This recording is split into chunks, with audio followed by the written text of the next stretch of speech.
Welcome to the audio version of 8 Things Travel Taught Me About Humanity, written by Boris Kester and narrated by Marie T. Russell. While I'm definitely keen on visiting sites when I travel, the dimension that I like most is the human one. I just can't get enough of meeting people from a different background, country, or continent.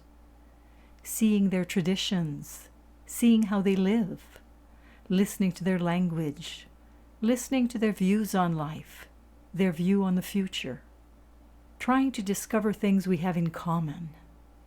In short, connecting with people I meet on the way.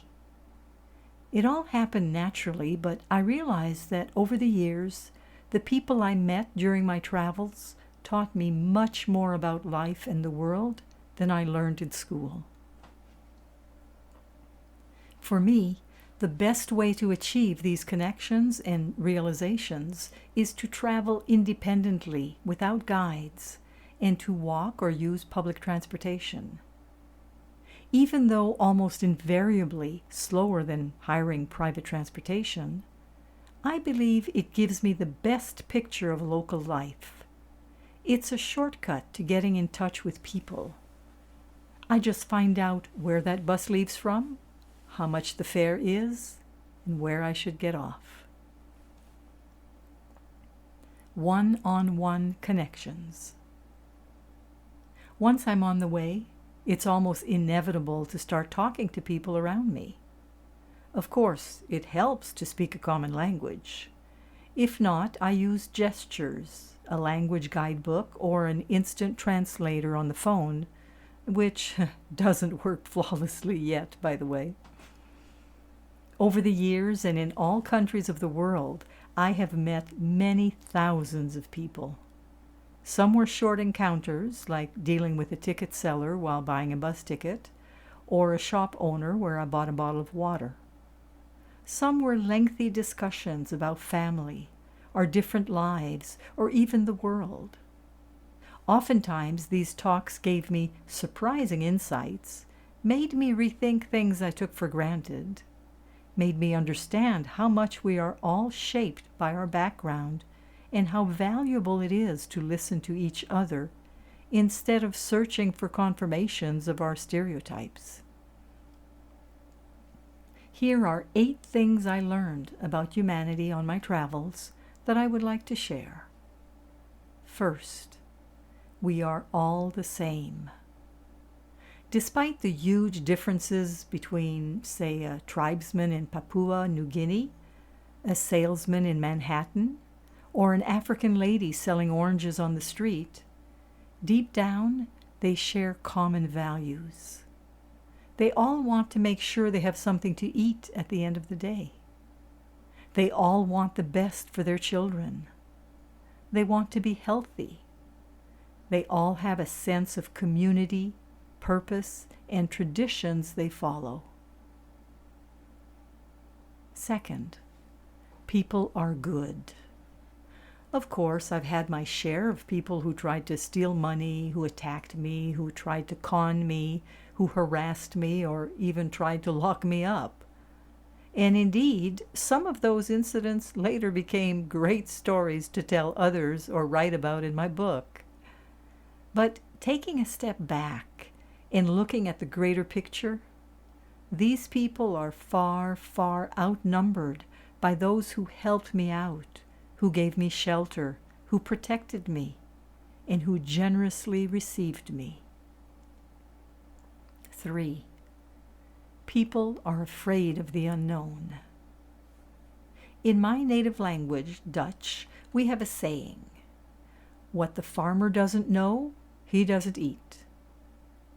I find this has a universal value.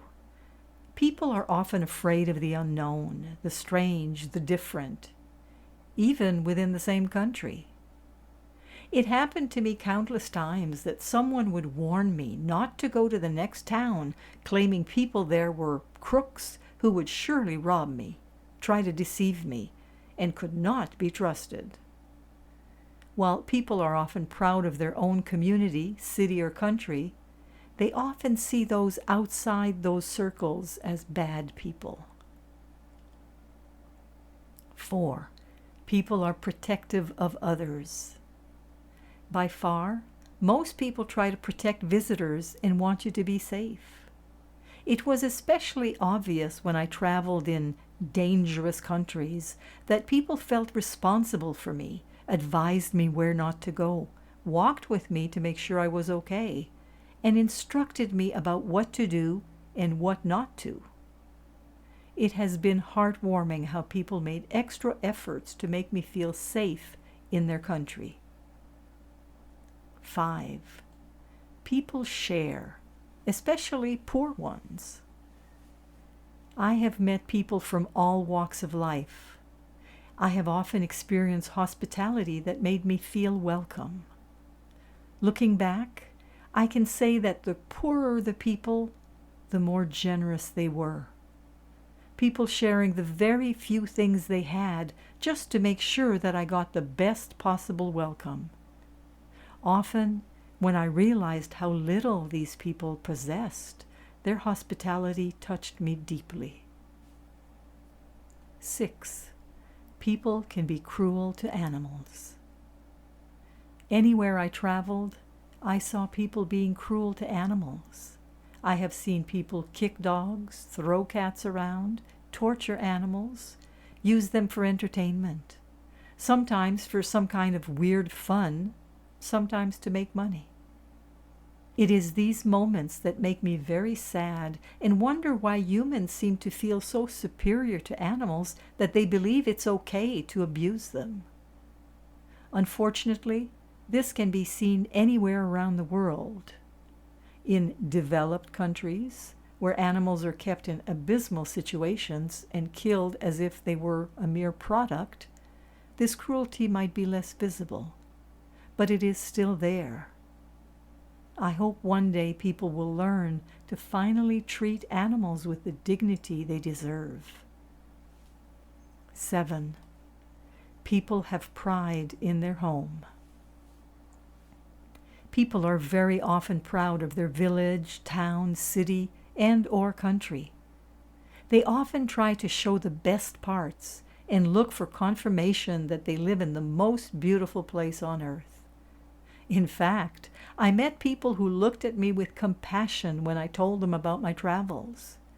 They then said they didn't need to travel because they already lived in the most beautiful place on the planet. 8. People are resilient. I have been to places where people lived in extreme poverty, where people lived in civil war, where people lived in inhospitable places with extreme climate or isolated, etc. Time and again, I was surprised by how they dealt with their lives, how they adapted, and how they made the best of it. Where I often had tears in my eyes because of the dire situation they lived in, they often faced their adverse realities with dignity and worked hard to make the best of it. I feel a deep admiration for them. This article was written by Boris Kester, the author of the book The Long Road to Cullaville, Stories from My Travels to Every Country in the World. The article was narrated by Marie T. Russell, publisher of InnerSelf.com.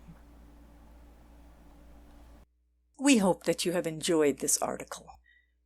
For over 30 years, we at Inner Self have sought to encourage new attitudes and new possibilities.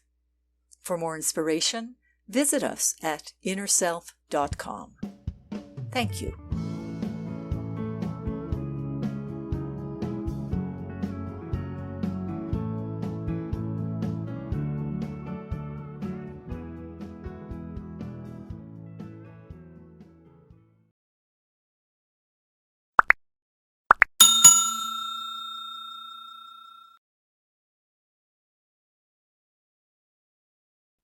Visit the Inner Self Market for new attitudes and new possibilities. You'll find inspiring books, wonderful music CDs, audiobooks, card decks, candles, jewelry, gifts, all kinds of wonderful things. Visit us at market.innerself.com.